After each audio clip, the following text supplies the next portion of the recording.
Hello, hello, everybody. My name is Brandon, and I'm here with my friend Cody. Go ahead and say hi, Cody. Hey, how's it going, everybody? It's Cody here. All right, and we're starting ourselves a little fucking podcast thing here. So, Cody, go ahead and tell our lovely viewers a little bit about yourself. My name's Cody. I grew up in Palmdale, California, along with Brandon. Um, I lived there up until I graduated high school. Didn't know what I wanted to do with myself, so I joined the military. I was an Air Force firefighter for 6 years. Got out. I've been traveling the world, doing a bunch of cool stuff, making music, and as always, keeping in touch with my best bud and having cool conversations. All right, and as for myself, yeah, like Cody said, I grew up mostly in Palmdale. I don't have as much to say about myself, at least for now, but known Cody for a fucking long time. What, since like 2004? Dude, I like it's been definitely over a decade, almost two, probably almost two, close to 2 decades, almost 19, 18 years. Yeah, we must have met either in 2003 or 2004. Yeah, probably 2003. That's what was it? Fourth grade, fourth Fifth grade, fifth grade. I remember. I fifth was. grade. Yeah, that's right. That's fifth grade. Yep, fifth grade. I do now, Brandon. Do you remember how we met? Because I don't particularly remember how we started our So, crazy escapades. oh boy, we must have met through somebody because I don't remember meeting you like just one on one. I know you had a broken leg when I met you. Yeah, I did have a broken leg. That's right. I Uh, shattered my yeah, tib and so fib. we both knew somebody, and then he hung out with both of us one day, on the fucking playground, and I think that's it. Like, just happened from there. Yeah. We started hanging out at the playground. I remember my leg was healing, and I had a weird looking skinny leg for a while, and a lot more high pitched and nasally voice than I do now. That's for sure. Yeah. By the way, after we get a couple of these under our belt, I might think about putting that old footage of us out there so that people can laugh at how stupid we were. Oh yeah, absolutely, and they can hear my voice. My it's wet. If you Yeah. watch the video, you'll catch that reference immediately. Yeah. So let's see here, Cody. You said you wanted to talk a little bit about a movie. So, uh, just to like kick this thing off, and I think it's a good place to start. I am a huge movie buff. I'm always searching for like really cool, well, good movies with good cinematography, good stories, and just all around entertaining. And I was scrolling through Hulu, and I've heard about this movie before, but I mean, I really hadn't seen much about it up until this point. It's called The House That Jack Built. Now, just an ominous name like that, you can already tell this is just like, so something with a simple name like that, it's going to be very complex, a psychological thriller and a horror movie. The House That Jack Built is about a man named Jack, and it's a chronological story through his life. And I wouldn't say chronological, it just hits different phases of his life from the first time he kills somebody until what seems to be at the end when, he I don't know, I don't know if he dies, or you're going to have to watch the movie, but it is the most horrific, entertaining, well put together movie about a serial killer I have ever seen in my entire life. Okay. So since I haven't seen this one, there's not really much we can talk about this time, but I'll keep that in mind, and I might bring it up on a future episode. And then you Yeah, can absolutely. And like I said, you can offer we could, more about it around that time. yeah, gotta check it out, man. Just to get in the mind of a serial killer, this movie hits it perfect. And anybody listening, like, it is not for the faint of heart. You definitely want to have, a safety blanket near you, maybe some snacks and somebody's shoulder to put your eyes into to cover up. But I mean, unless you're like Brandon, who can just take that shit like a tank, um, you're I don't know definitely gonna where want. you're getting that. That is a wild assumption, my friend. Okay. But anyways, carry on. Okay. Actually, just to talk a little bit more about ourselves, just to kind of build on the knowledge that people can have about us.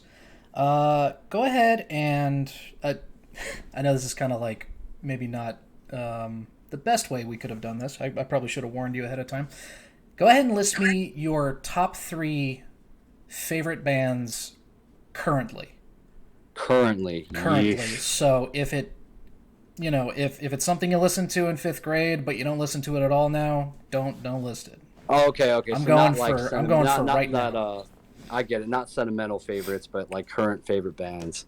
Well, Okay, well, now let me expand a little bit more, just to make sure there's no confusion. It doesn't have to be a band that's even still active. It has to be a band that you currently listen to. yeah, that I'm listening to currently probably more than any other. Now, when you say band, does that have to like specifically be a group of band members? Could that Oh be a no, I'm single? just using casual Okay, so just phrasing. okay, So cool, it cool. just musical artist is So enough. my current favorites by far right now would have to be okay, Violent Soho, a really cool alternative, kind of like '90s grungy style rock band that resides in Australia. Violent Soho, killer band. If I had to recommend a song to, or if you're gonna check them out, Covered in Chrome, killer band, awesome band. My second big music interest right now would probably be Flume. Flume's a very experimental electrical DJ.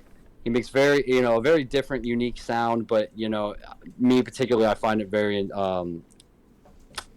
it's very like pleasing to the ears. I like that he tries different things and uses a lot of unconventional ways to make something sound really good. And Okay. then for the third one's got to be pretty tough, man. I would say it'd have to be Weezer. I'm a hardcore Weezer fan. I listen to about 2 Weezer songs a day. I mean, yeah, they definitely haven't grown into what I would say my favorite band now, but their old stuff back like from Blue Album and Pinkerton, super good stuff. That quirky, ironic '90s sound. I mean, you can catch a theme here, like the '90s are a really big influence on my music interest. Okay. What about you? All right. So I didn't think about how hard this would be for me when I asked you. Okay, so easy pick, and I'm not saying these in any particular order. These are just whatever order I say them in. It's irrelevant. It's just you can't say them at the same time. Um, Got to start with Marilyn Manson. The it's kind of hard to even pick like a recommendation for him because some of his albums feel very specific, Oh, I and totally get and that. Yeah. unlike the other ones, there's some that obviously share similarities, but just as a very clear example, his second album, like officially, not including all the stuff before they like were professionally produced, Antichrist Superstar sounds nothing like Mechanical Animals, which is the album that came immediately after. They're totally different experiences, very different sounds, both shockingly good. And I think Mechanical Animals might be.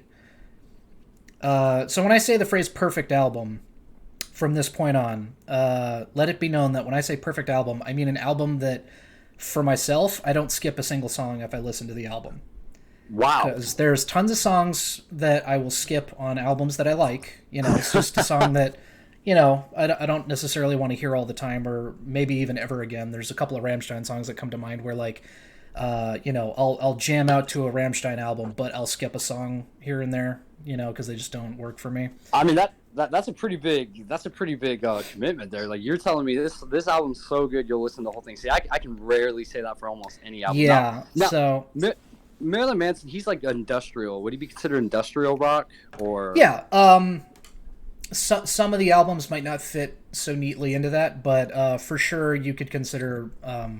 I would say a majority of his discography to be industrial of some variety.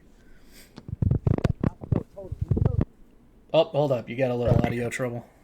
Oh, sorry about that audio trouble there, folks. We're just gonna get that taken care of. But that's something that's a very Brandon-esque like type of thing. Like your aesthetic is very like that type of like industrial rock.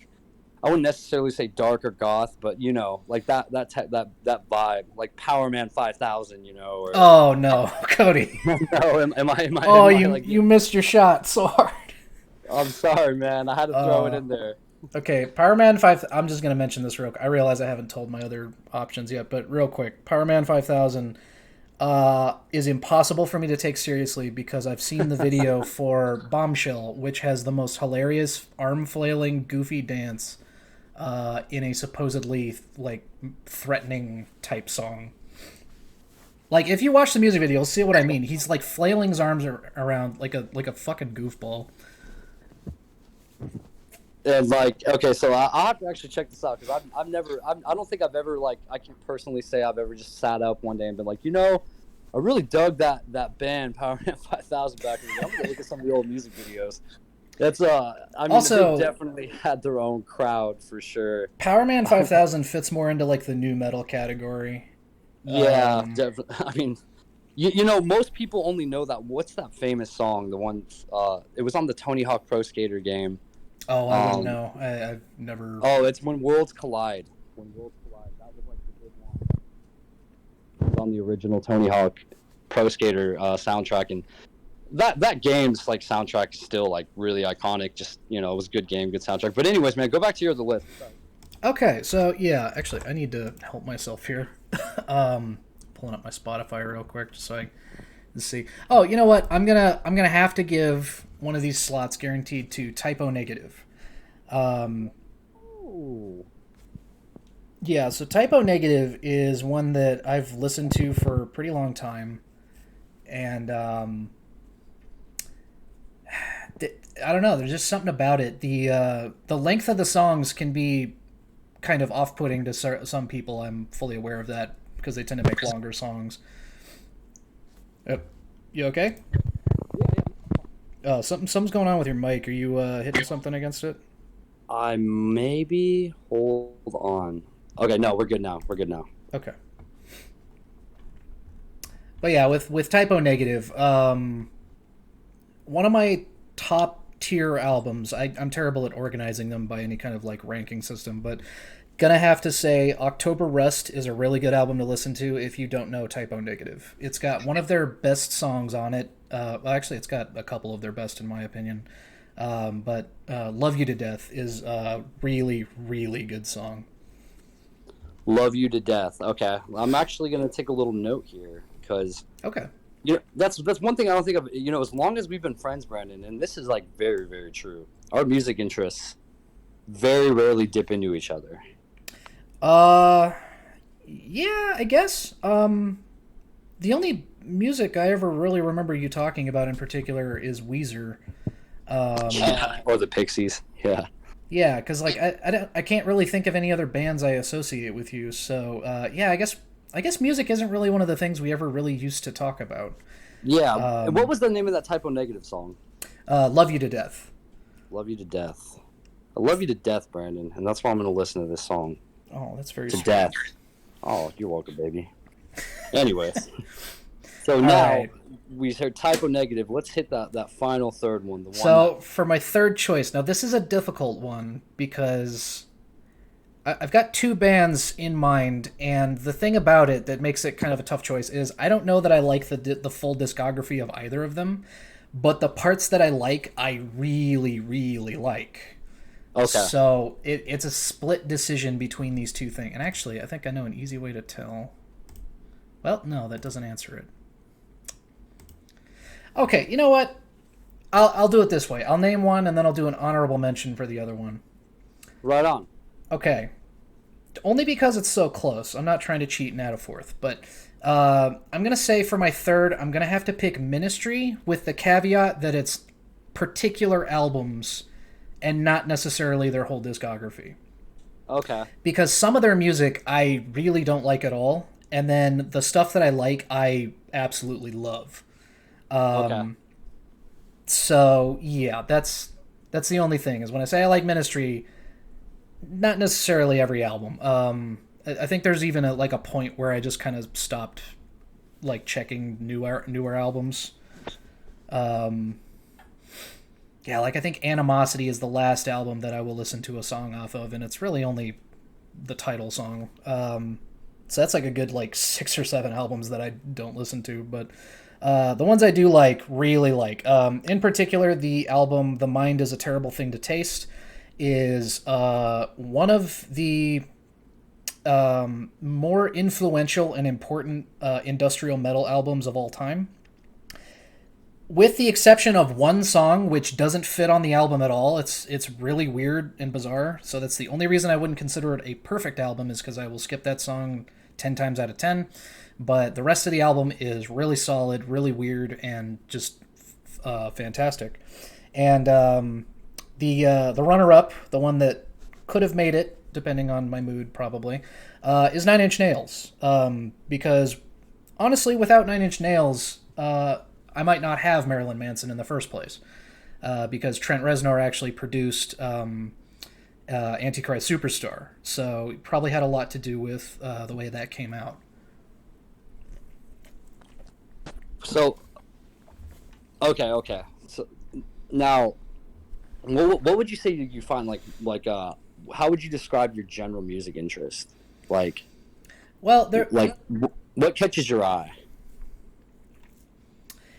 See, that's an incredibly difficult And loaded question, pinpoint. I know. Because there's a lot of bands that you could say have overlap with each other, and it's kind of like obvious. Like if I say I like them, you could sort of piece that together. That like, yeah, okay, that makes sense. And then there's the occasional like wild card songs that are thrown into my playlist. Like I have a big list on Spotify. It's just all my liked songs, and probably a lot of it looks like it fits. And then there's definitely stuff that would seem really out of place in terms of like fitting in. Okay, that's actually a really solid description though. That's like solid. Because, like, the obvious stuff is like Manson, Genitorturers, Ministry, Nine Inch Nails, Rammstein. Like, those things Yeah. kind of fit together. But then, like, Kiss doesn't fit with those at all. Which I have Well, an interesting relationship with Kiss, but see, but doesn't everybody, because when Kiss first came out, like they weren't really that big. Like not for a while. They didn't really start hitting off until they were already kind of getting older, and then they started wearing the makeup. And this is what's interesting about Kiss is a lot of people, a lot of bands, like you'll have some quirky, ironic indie bands. You'll have all across the spectrum, different kinds of bands, and they all say, like most of them all say they loved Kiss. And it was like, it wasn't even just like, the cheesy guitar riffs and the costumes or whatever, but it was just like a feeling, a vibe, it was just a good time. Kiss is just a good time. yeah, And like, you're generally if you're listening to Kiss, you're not gonna feel bad. yeah, exactly. It's everything you want. There is the occasional song like "Going Blind" or "Black Diamond" are not upbeat, but like overwhelmingly, I would say Kiss is just kind of like you put it on, you feel okay. It's sort of also okay. Have you ever heard the song "Get Up Off of That Thing" by James Yes, Brown? of course. I was listening to that the other day, and I was like, God, it is impossible to feel bad, like Like, unless there's like really yeah. horrific circumstances Ah, while listening to like music like that. Like it feels good. yeah, man. That's a general rule of thumb, people. If you're ever feeling down and out, or however bad it may get, look, man, just flip that song on, dude. Get up off of that thing. Ain't I that mean, till you feel better? geez, nobody even I don't even think James Brown knows what he's saying half the time when he's singing. I think he just spits out like stuttered noises and just scares you into liking him. He scares you into being happy, is what he does. He's just like, "Hey, get up off that thing! That make you better. Ooh, got to."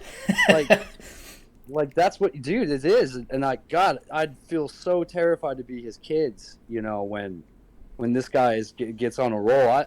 Can you imagine how James Brown yells at his kids? Yeah, I do don't your know. homework, yeah. Do your homework. And just like it's like a mixture of terror, but just like a jolt of like positivity and joy. God, James Brown, he's a treasure. He's still alive, right? James Brown is No, definitely, no, I don't think so. dude. If James Brown is still alive, I have hope. I have hope for the future. Got to do a quick check. Oh no, no, no, that was a long time ago, Cody. Wow, Yeah. where the hell have I been? Well, some people you just don't necessarily remember that they died. Well, yeah, Um, that's interesting, right? Like, who gets to like the most random artists will be like blown up. Like, okay, like so we don't know. Like, I didn't know James Brown died, right? And don't take this the wrong way, anybody who loves the Cranberries. But when the lead singer of the Cranberries died, I just remember like hearing about it left and right, dude. Like, oh, no, yeah, I know people. yeah, Dolores. I forgot, or I can't think of her last name, but no, her name's Dolores. And when she died, like everybody was like, "Whoa, that's crazy." And I'm like, "Yeah, she's iconic, but James Brown is like, we're coming up here on like 60, 50 years of his music." Yeah, I don't. It's just there's some things about people that are kind of like weirdly unpredictable. Because I would say That's in very like the fact that people would react more to that. Well, also consider this. He died in 2006, and I don't know when, off the top of my head, like Facebook and Twitter were a thing, but they definitely weren't what they are now. Which nowadays it's like basically mandatory that you have something, right? Um, if you want to keep up with people and stuff. So I feel like that might also have something to do with it. Is maybe it was as big a deal, but it just wasn't. You didn't perceive it that way because you weren't exposed to it in the same way at the time.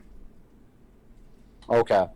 It's Yeah, possible. I mean, there's no way to really know because that was in yeah, it is. 2006. It is just like that variable of like random. It's just that random variable that nobody can really. I mean, if anybody could really nail it, which I mean, of course, as pop music gets more popular, they're finding like that formula that kind of works and catches the attention. But I mean, like, yeah, it's like that random factor you just don't know. Like, who was it? What's the Sid Sid Vicious and gosh, I can't. They do that song. Is it Sex and Anarchy? It's like I am an anarchist, and it's Um, boy, I'm really I don't butchering this know. one. I know who this is, Punk is not but my it's just like scene. yeah, it's just these like random artists who like never. Some of them who never really blow up, and then they just become iconic, and it's like when they die, it's crazy. Um, but yeah, legends live forever, man. I hope I do something stupid and random that makes me remembered forever. Just something like ridiculous, like maybe I'm just driving down the street and I run in front of a car and grab a puppy, but that video goes viral, and then like a couple like years later something happens to me and they're like, you remember that guy who ran in front of the semi truck and saved that freaking puppy? He died, and then I just become a meme, like immortalized as a meme. That's all I want. That's what you want. I mean, kind of. I mean, if it only happened after I died, not like during my life, because then that would be Hmm. irritating. They're like, oh, it's the puppy saver guy. But like, if I passed away and I was immortalized, yeah, why not? Why not? Have my face printed on a meme for years to come. That's got to be awesome. I wonder how many famous like memers aren't around anymore, who've just like been immortalized on the internet. Crazy. Uh, like people who God, like that stupid, like there was a whole different kind of meme format in the old days, Well, yeah. I mean, it's definitely where it was just like evolved. it would just be a picture of someone's face and people would assign characteristics to it somehow. Now, do we consider Chocolate Rain Kid as a meme? Is he one of the precursors of Oh, memes? Tezande.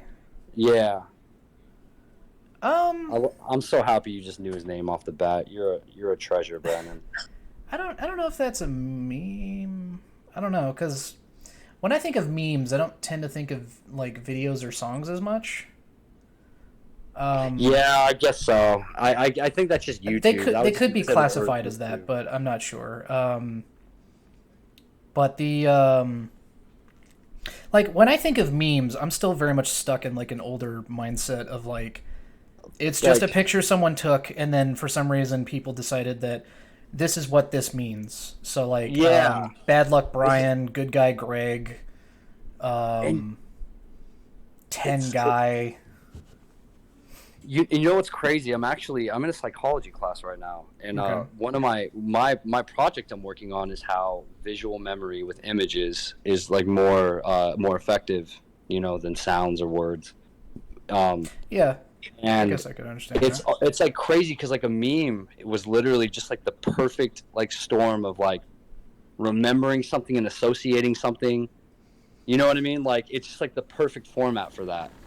Okay. And it definitely it definitely correlates and and goes along with this idea that imagery is is the most effective form of memory. Unless you're blind, then that Well, sucks. like Sorry, here, blind people. here's the thing about the old meme formats is it would always be the same picture, and the only thing that would change would be like the text. So Yeah, it didn't even matter what the text was. You recognized the meme before you even saw what it was. exactly. Like crazy girlfriend or like the frog meme Oh or yeah, like yeah, yeah, totally. the puppy meme or I love the cat in the suit. The business cat or whatever. Okay, I yeah, I remember vaguely remember Catter that one. Day. Catter Day was cool. Just a full day of just posting cat memes. God, what have we become, Brandon? Like we had no technology before. We were literally like just trying to survive all these crazy illnesses and fucking nuclear warfare and like God knows what else.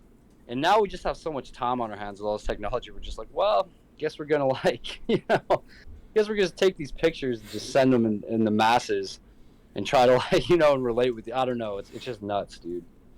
Yeah, it It's is like it's interesting how far what we removed do we with. are from from Yeah, like well, I mean, like primitive our nature. primal instincts are just deteriorating, dude. Like we've just turned into this. We've turned into what we call a meme. I mean, God, our freaking president's a meme.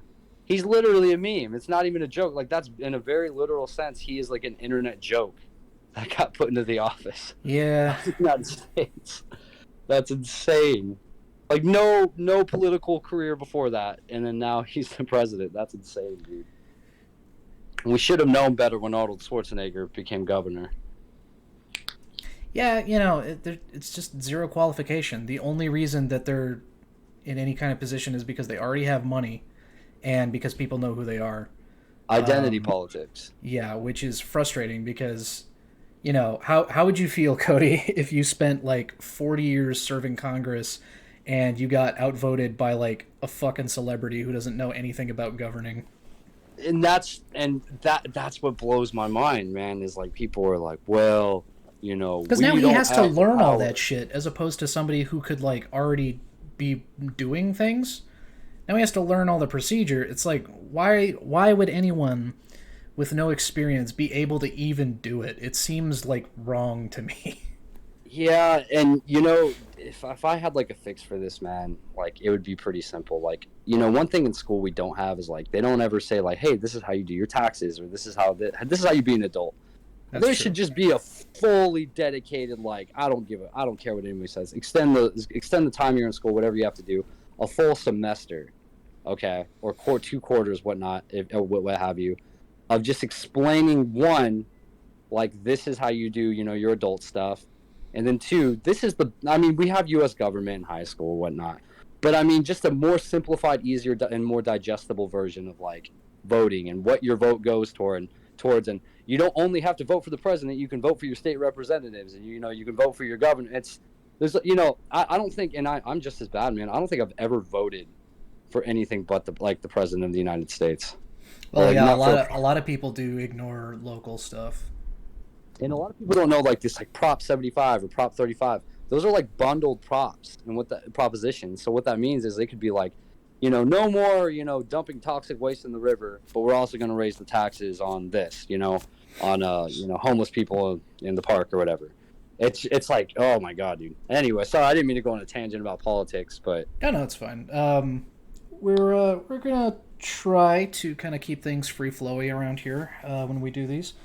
So, if you feel the bug in you, talk about something, go for it. yeah, bring it up, just throw it out. I mean, here, a really big topic that's like kind of on my mind right now, and I this is like very interesting to me is I just got done reading this book, Fingerprint of the Gods, and this is like kind of this is what some people call like quote unquote pseudoscience, and just to give you like just the bottom line of what the point I'm trying to make here is this book is essentially about the possibility that we had a civilization that may have been in the Iron Age, approximately 10,000 years before like the first recorded civilizations. The Okay. Sumerians, the Mesopotamians, and the theory was that there was a cataclysmic event that caused floods, and the floods are referenced in almost every ancient culture. Need to be like advanced civilizations, advanced religions, um, you know non-advanced. They all have this crazy, similar story of there's a flood and a few people survived, some animals were saved, and then we restarted again. And there's like all these stories of ancient civilizations, like Atlantis, and these crazy, like you're like, oh, that can't be real because there's no evidence of it. I mean, it might be real, but it's only talked about. There's no real evidence. Well, this book basically implies that an asteroid had hit somewhere near the northern part of Greenland, and over a period of time caused two massive floods. Not a very long period of time, but two massive floods, right? Now, if you want to get into how that caused the flood, you can go do your own research into it, but whatnot.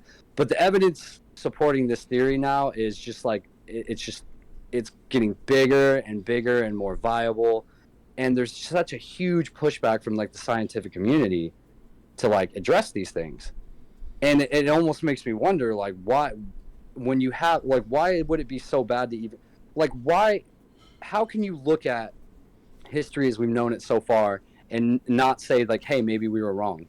I mean, we've been wrong about, how many times like what we know about the earth has changed dramatically. You know what I'm saying? Like how new discoveries just totally change everything we knew about what we knew before. And it's not so much about this book and like it's talking about the asteroid, hitting the earth and causing the floods. It's there's this like creeping like noise in my mind that's just like yelling like, why are we not questioning our existence on this planet? Why are we not questioning where we actually come from? Why are we not questioning the fact that man, the Homo sapien, was around for 100,000 years and only at the last 10,000 years decided to create like civilization, social rules, cities, agriculture, etc. And this has just been a hot subject right now, like in the science community, because one of the big arguments somebody make, or a lot of scientists makes, is they say if you try to go against the norm or against the grain on some of these theories, you won't get published, you won't get money, you won't get funding, and you're basically the laughing stock of the science community, and you won't be taken seriously. But I find that completely like, that's awful. Well, That's terrible. here's the thing I will say in in the in the interest of like countering that a little bit. I'm not like ready to talk about this right now in particular, so I don't have a lot to say. But there is a thing that happens a lot where guys will submit non-reviewed stuff and try to act like it's like just as valid as anything else. And you can't necessarily take all of that as seriously as everything else. Like Yeah, absolutely. I'd have to see what you're talking about to say for sure, but like I've heard things before where people insist that something is like this is my evidence for the thing I'm trying to tell you, and it turns out that oh, nobody else except for that person takes that seriously because nobody else looked at it and agreed, or was able to find anything that lined up with what they were trying to say. Yeah, and that's totally true. And I will 100% stand behind the fact that I'm not saying that does not happen, and I'd say it happens more times than not. And I'd even go as far to say, is the point I'm making right now, the I would say the percentage of those people who are actually probably are onto something and actually do have a viable argument, I would say that's like in the 2 to 3 percentile of like the 100% of people who claim they've made the next big discovery or think they're going to change the course of everything that we knew. So I will remind I just to explain further. I don't think this is something that happens all the time, but I do believe that there is a bit of narrow-mindedness and like kind of like unwillingness to change and like certain aspects of what we know about our history on this planet, and not even just our history, just science in general. But Well, science is willing to change, but people are often resistant. Like I don't want to get no, you're right. super You're heavy absolutely into right. like Science is witnessed event. You can't change. I mean, you can change science, but what I think what you're trying to say is people and their opinions and their filters and their upbringing and all those little things that make a person totally slow down the process of change, or maybe even impede that change. Well, yeah, If it, because the reason religious people are often anti-science is they have a preconceived notion of what they think is the truth, and if science happens to contradict that, then they believe that the science has to be false because it interferes with what they already believe in. Absolutely, 100%, So that gets in the way of making any kind of like progress, actual yeah, progress. and any real planet saving achievement or technology that's ever came out has come from science, and it could have probably came a lot faster had it done without the book burnings and the he's a witch, and how dare you deny the church. And me here coming from me, I'm actually a religious person, and now here's my beef with other religious people is they follow things, not all of them, but a lot of them follow things to the T. They're interpreting a book that was used words and phrases that could have meant so many things and meant more or less, and they just they sometimes they take it literal, or sometimes they take it and they apply it in a way that fits with their reality or what they want it to fit. Sure. And when and I don't care. I'm a Christian, but Okay. I don't believe in Christianity in the sense that like other Christians do. I don't doubt for a second that God could possibly be in like an omniscient being, infinitely more powerful, or maybe even just a group of scientists making a simulation. I don't deny that for a second. That's what God could be. Angels could be, what people call aliens or other life forms and whatnot, or it could just be anomalies. But I definitely have a very balanced idea of like my reality is very balanced with religion, and like I would look at it more this way. I look at my religious beliefs as like a description of what happened in a more vague and like more interpretable way. So Okay. like when somebody says, and God said, "Let there be light," that could mean so many things. That could, what I mean? I'm not saying some big dude with a beard and a robe just snaps his fingers and they're light. That could literally mean, over what it seems like a day to us was like billions of years, light came or whatnot. You know what I'm saying? Okay. So, the only reason I have the religious part there, or I would say the religious factor involved, is because I do and this is just an individual choice to anybody. A lot of people can believe there's meaning and people can believe there's not meaning. And one thing I'll stand by to the day I die is you're both wrong and you're both right. Because guess what? Neither of you can prove neither. So you have no right to get in somebody's face and say what they believe is wrong. Or, you're a part of the spaghetti monster church. Like, you don't know. I don't know. You know what I mean? Even like nobody really knows. And if I have a kid, I'm not going to sit there and put religion on them. Not at all. No, I'm going to let them make their own choice. And if, they ask me, I'll just be like, look, some people are religious and they're just kind of a little whacked in the head and that part of their brain's not really working the right way. And some people are not religious and they're kind of assholes and, and vice versa. But yeah, that's like kind of where I stand on. And I agree with you, man. Some people just they interpret the text or whatever religion they come from or religious text they're following, and they just apply it in a way that fits only their reality and their yeah. Yeah. We'll wrap this particular topic up in just a second, but I just wanted to point out. So Cody, you said you are quantifiably some sort of Christian. Yeah, Okay. I mean, probably to another Christian, no, but in my mind, a little bit, yeah. Okay. Like, Well, I mean, Christian is a very broad term because there's so many individual I guess I would say, sects and.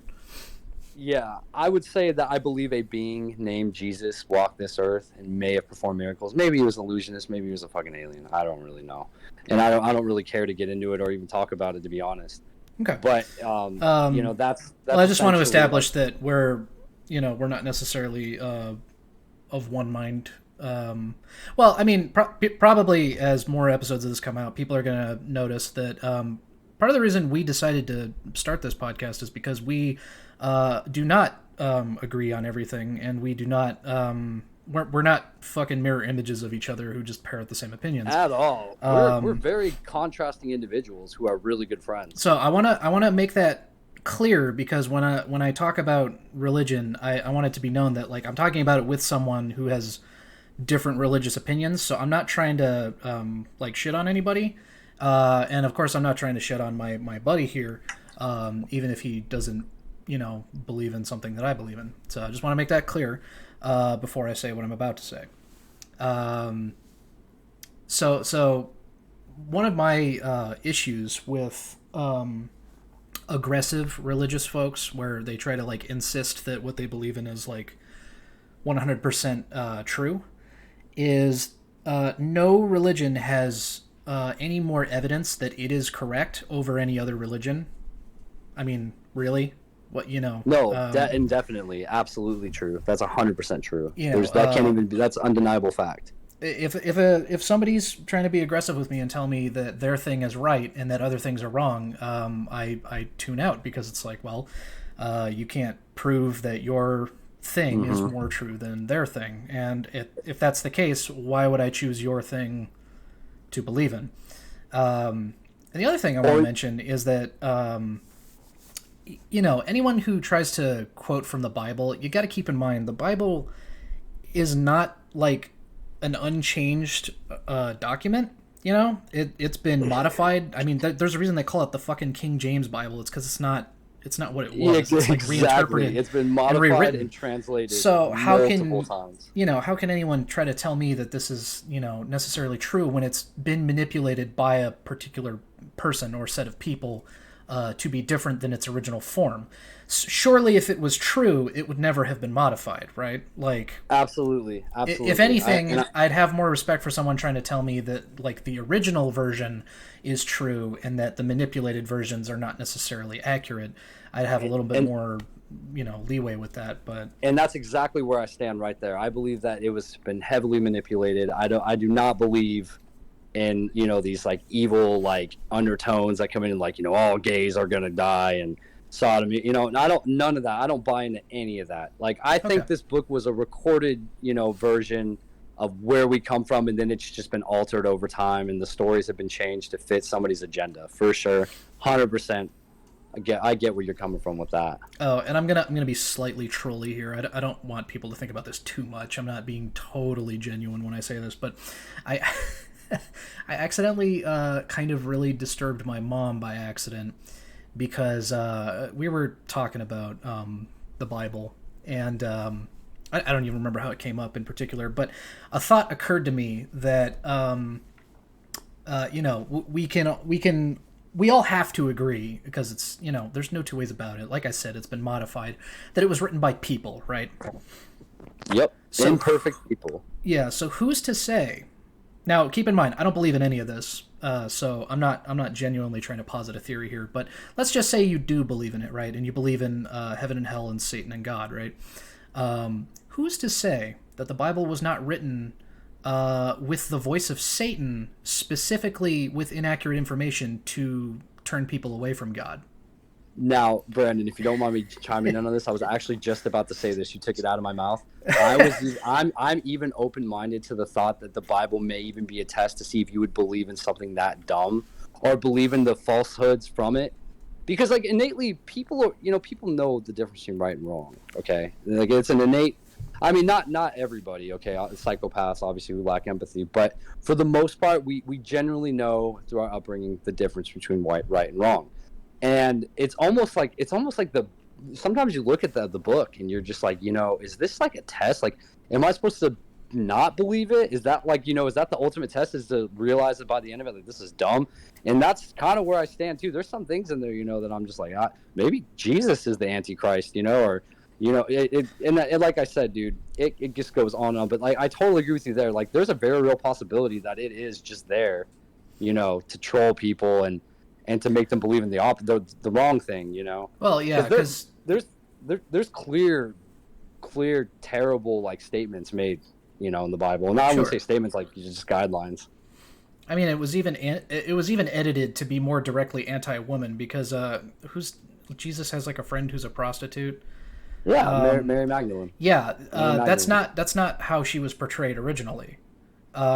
She was not a prostitute, and she was his equal. But think about the time period it was written in and the region of the world. They didn't really like that idea so much that someone so important could have a woman be as important as him, right? Exactly, and even as much as say too, they say, oh, Jesus didn't have sex, he was perfect. Well, that's actually been up for debate as well. There's very good arguments that was his girlfriend. That was his Well, yeah, partner. that's what I'm saying. Like, her role Yeah. was significantly changed because they wanted to make him appear Oh, I see. Yeah, I agree. So like not on the to same level as other people.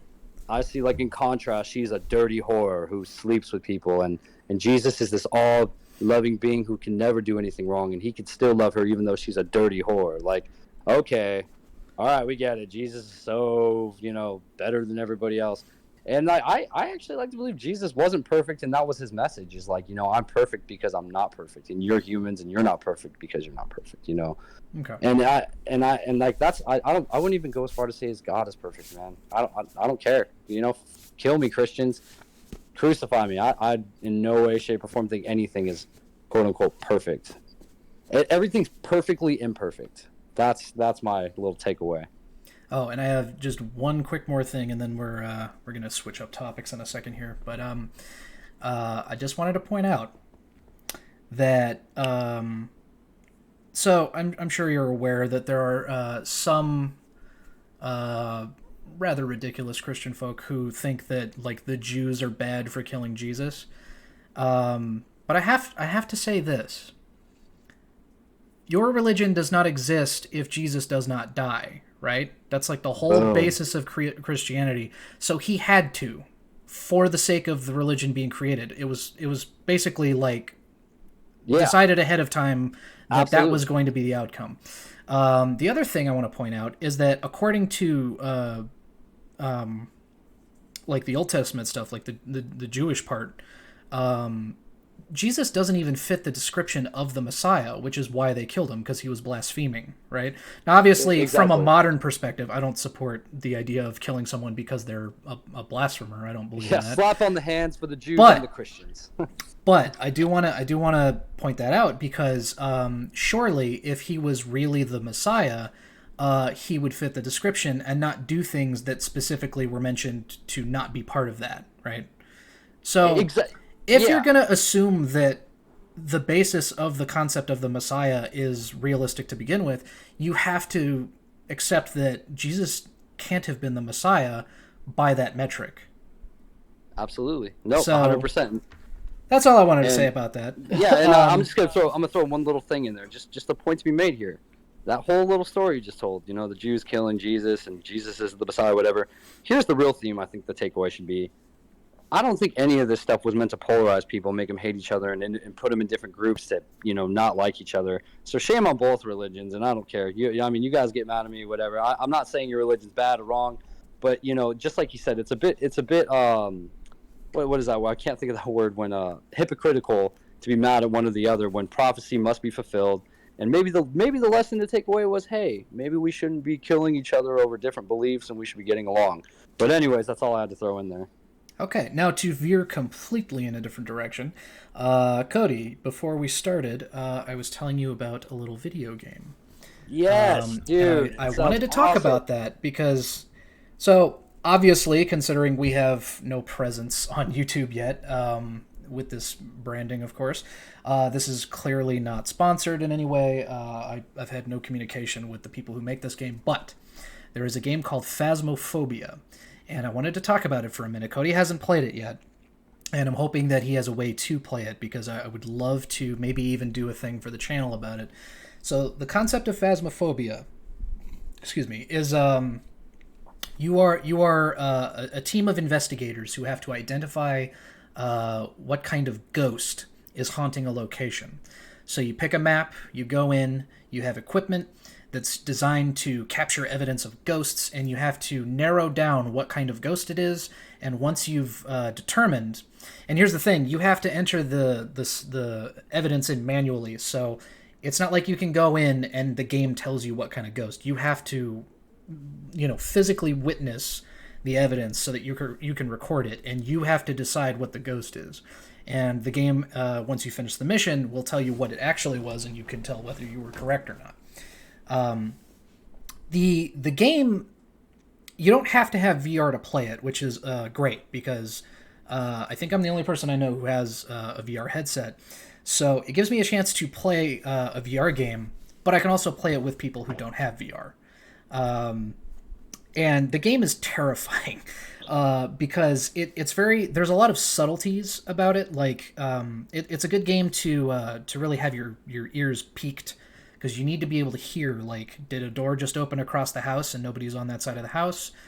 Did a light switch turn on? Who turned it on? Was it one of us or was it something else?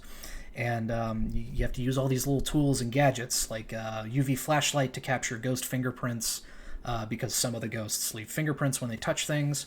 You have a little EMF reader which detects whether the ghost is nearby, and if the meter goes like all the way to 5, that's a piece of evidence right there. Just all kinds of intricacies, and it's fascinating because a lot of indie horror games are really bare bones when you break them down. It's like hide, run, or like collect objects, like the original Slender game. You just pick up pages and avoid the Slender Man. But in this game, you're doing a job that requires knowledge and thought, and you have to do it while there's the threat of being killed by whatever the spirit is. It's awesome. It's low budget, so if you can get past the kind of goofy looking character models, honestly, the game is terrifying and it's really fun to play with friends. Dude, and I saw that clip you sent me, man, and like okay, so Brandon, when I was in school and I was younger, I don't know if Brandon, maybe it was 4th or 3rd grade. It was like I came into class and they said, "Hey, what do you guys want to do when you grow up?" And everybody's like, "Oh, I want to be an astronaut, a cop. I want to be a Navy SEAL." And I was like, "I want to be a paranormal investigator." And everybody laughed at me, and I got mad. No, I mean, yeah, everybody did laugh, and I think my teacher was a little shocked too because nobody really was like, "What the hell?" But it's obviously gained some popularity, and this game sounds like right up my alley for like stuff I enjoy, like that type of like thing that I enjoy like in a game, and it's also terrifying, and it's just an awesome way to spend time with your friends. Oh, it's Like I great. saw that clip, dude, and it looked like just like petrifying. But I mean, I could hear the laughter of everybody screaming over the mics, whenever something crazy's happening or somebody's Oh, it's funny flashlight. when it's not happening to you. That's the thing. Once you're in a room with the door closed and you fucking see the ghost and it grudge croaks in your ear, it's not funny anymore. Yeah, we're not guys. Guys, I might have to get off. You're not going anywhere. Come on, another game.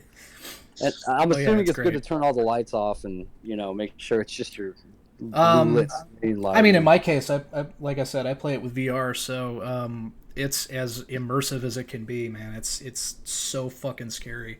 Wait, you use a VR headset with yours?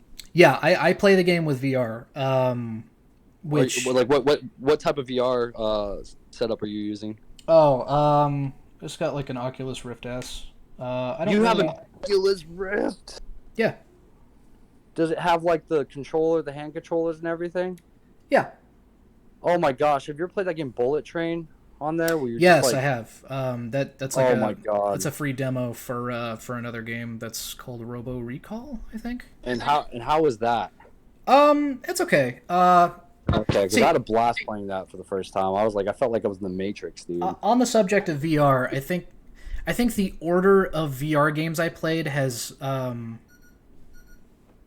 oh, okay, I got distracted. I got a battery charger. I just plugged it in and I didn't know how it worked, so it just beeped when it went off, and I was horribly confused. Um, but anyway, so on the subject of VR, I think I kind of screwed myself by playing like really good VR first, and then playing kind of lesser, not necessarily subpar, but like more kind of middle of the road VR stuff, and it seemed horribly disappointing by comparison. Um, because I played Half Life Alex. That was one of the first VR things I wanted to play, and it's fucking amazing. It is so cool. I played Blade and Sorcery, which is fun. It's not nearly as smooth of a VR experience, but it's like it's just good stupid fun. Okay. Because it's basically sword fighting, and it's fun as hell. To fucking chop a guy's head off and then impale it on a spear in VR. It's hilarious. So my question before I'm gonna cut you off real quick. Okay. When you're playing, okay, so if a VR game comes out and I don't have a VR anything, any VR game that comes out can be played on any VR console, or like for instance like the new Half-Life game or the Skyrim VR, like that's where my like, or do those all go Okay, on the same? so here's the thing about that. At least for when you buy these games on Steam, they will list what brands of VR they are compatible with. Um, so like I know I've seen games that I think most games are compatible with Oculus. I think it's kind of universally supported, at least as far as Okay. I've seen. And then some things do or do not support what's the HTC Vive, I think. Um, but yeah, it kind of depends on the game. So if there's a specific game you were like super fawning over, you know you might want to check before you buy a VR headset. But it seems like Oculus is kind of a safe bet. A lot of games have compatibility. I think every game I've seen so far that I've been interested in has compatibility with it. Okay.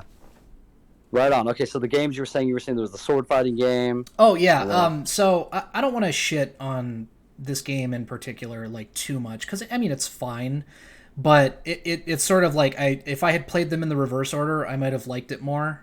Unfortunately, so I kind of like spoiled myself by playing Half-Life Alex first. But another game I have is Arizona Sunshine, which is a zombie-oriented, you know, just kind of game where you shoot zombies and shit. yeah, so yeah. It is not nearly as cool or like interactive as Half-Life Alex, but it did also come out quite a bit sooner, and of course Half-Life Alex has that fucking Valve money that they could throw at it. That bad money, son. But yeah, I think the main thing about VR games is the ones that are the most fun or the most interactive is what really kind of changes how fun they feel. Like Phasmophobia is pretty bare bones on the VR functionality for now. It's pretty simple. You can carry things in both hands. You know, you can manipulate objects and like place them in specific ways. But you know, like the VR hands are pretty primitive. They don't have like articulated fingers like Half Life Alex does. Um, you know, it's a much more primitive experience, but it also doesn't involve like shooting or climbing or anything, so it's easier to forgive that it's more Okay. primitive. Because really, the meat of Phasmophobia is that you walk around with gadgets, and you know, generally that's what you do. You walk around with gadgets, you set them up in places, or you shine them on things, depending on what you're using. Um, nothing like crazy or acrobatic, you know. Okay, that's awesome though, dude. Like, have you ever hurt yourself playing with your VR set? Like, I can No, imagine I probably hurt myself all the time. honestly, with VR, you just really have to be mindful of the space. So if you know, if you're going to be playing something, don't sit at a chair at a desk, probably, unless you know for sure that like your hands won't reach your monitor, for example. Okay. Um, like when I put on my VR headset, I just move to a part of my room where there's a little more space, and I just stand over there and do it from that Okay. spot. Um, but yeah, it's fun as hell. I was worried that it might be underwhelming, you know, like because boy wouldn't that suck if you were super excited and you turned out you didn't like it that much. But the good VR experiences are like non-replicatable in other means. Like I have never quite had the fun feeling I have when I play like Half-Life Alex or Phasmophobia. Okay. Even though, like I said, Phasmophobia is more primitive, the fact that it's so driven by like fear, Yeah, really dude. really sells in VR. And I don't believe, I never believe for a second any video game graphics do not equal entertainment. I mean, you can take the simplest idea on a 2D platformer and it could be like the time of your life, man. I mean, I've seen that happen 100 times. Yeah, and the thing about graphics, as far as VR is concerned, is it actually doesn't matter as much as you think that they look real. As much as it is that they are like the game is smooth. Yeah. Because if you get low frames, it's horrible in VR. Like as much as it sucks to get a low frame rate on a monitor, it sucks so much worse if it's in your headset. But because like Phasmophobia doesn't have like all that realistic of graphics. I mean, the environments look fine, but like the character models look pretty terrible. But the ghosts are so scary when they're in your face because, like if I got scared playing on my monitor, I can just look away. But in VR, I have to shut my eyes if I don't want to look at it, Oh my god! which So makes you're it so much super worse. disoriented. Yeah, Yeah. it's so scary to be like It, face to it face with a fucking it takes ghost. that comfort away of you Oh just yeah, being able to walk out, like turn your head or swivel your head. No, it's in your face. You're there, and the sound is still there. You can't plug your ears. Like you're stuck. You're in it. yeah. It's rough when it comes to horror. It's so spooky. Um, yeah, dude. If you have, I don't know what kind of computer situation you have, but you got to get Phasmophobia if you can. Nah, I have a good little gaming laptop I bought a couple years ago for video editing. I have a Mac, but I don't particularly see Macs just working well. You'd have to With check with the game, but I don't think it has Mac support. I mean, it's like I said, it seems to be like a smaller company, yeah, so typical Apple, just pissing everybody off. You know. well, Um, the gaming market does not choose Apple for you know playing video yeah. games. So why would most companies even bother when you think about it? Yep. You're right. You're absolutely right, man. And yeah, I don't know. I think I just need to get a Rift because I keep seeing like, the Xbox Series, whatever's coming out, and I'm just like, I like video games every now and then, but I'm ready to take my first step into the future of gaming. Well, here's the thing. I thought about the same thing. I was like, I mean, this isn't like the most expensive VR. I got the Rift S. Um, it's not the most expensive thing. Like I probably could get a PS5 or whatever for around the same price, or maybe like $100 more. But when you think about it, it would just be more of what I've always been experiencing, and I've never had VR, so this was like a completely different direction to take. Okay. Because let me maybe not everyone would react the same way, but there's something amazing about again the interactivity because there are things in VR games where I don't think I would give a shit in a normal context, but in VR they are fascinating. Like being able to pick stuff up and like stare at it and throw it with your hands, like it changes everything about the details. Okay. That's interesting.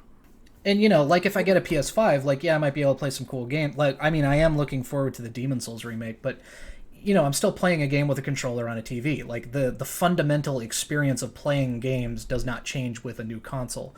But with VR, it's a totally different thing.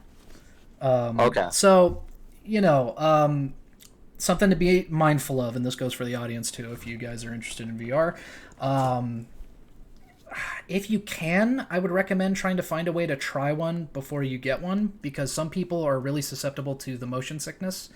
Um, I the thing that happened with me is when I played the very first thing I played was you didn't like independently move, so it didn't make me sick. But when I played Blade and Sorcery, which was the first VR thing I played, the fact that I was controlling my movement and moving my head around and stuff, it made me ill after about 10 minutes, and I had to stop. Ooh, yeah. But now I could I, play for like hour, 2 hours, no problem.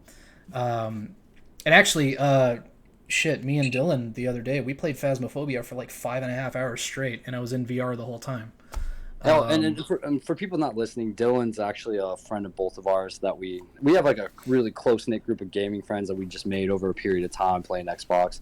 And I've never met Dylan. I don't know if you have. No, Um, I don't know if you knew. I met Noah in person. what? Yeah, he came. He came. He came and stayed at my house. We can talk about that after we're done.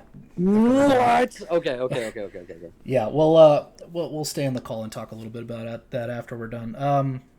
Speaking of which, we're crossing over the hour mark here. We don't want to overstay our welcome too much for this first episode, anyway. So before we close out, Cody, do you remember my plan for recommending things? Yes. Okay, So so you go ahead. Okay. I think what we're gonna do is we're just gonna have a simple back and forth. So one episode, at the end, the other person will recommend from the person who recommended last time.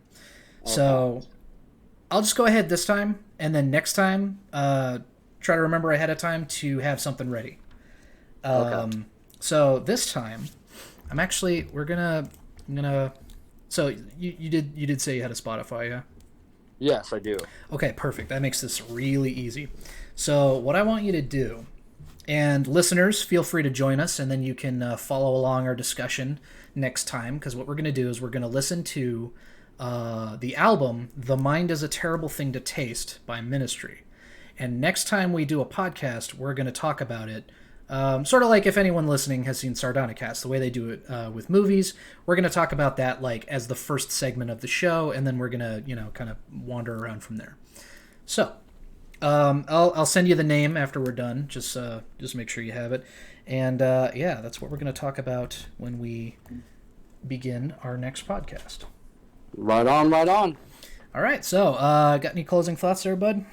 Nope, nothing. Everybody have an awesome day, and keep your head up and stay safe. Okay. So yeah, Brandon and Cody from Playhead Media signing out. Later, guys.